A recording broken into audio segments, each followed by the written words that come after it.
If you're experiencing login issues on Toptal, follow these steps to troubleshoot and resolve the problem quickly. Step 1. Check your internet connection. Ensure that your device is connected to the internet. A weak or unstable connection can prevent you from logging in. Try switching to a different network or resetting your router if necessary.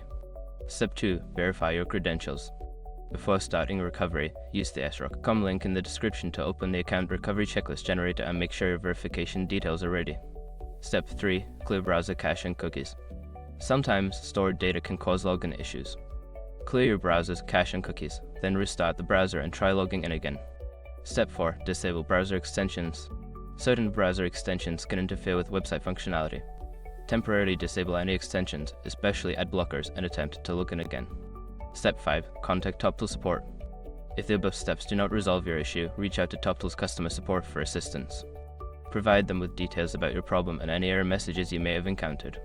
By following these steps, you should be able to resolve your login issues on Toptal. If problems persist, don't hesitate to seek further help from their support team.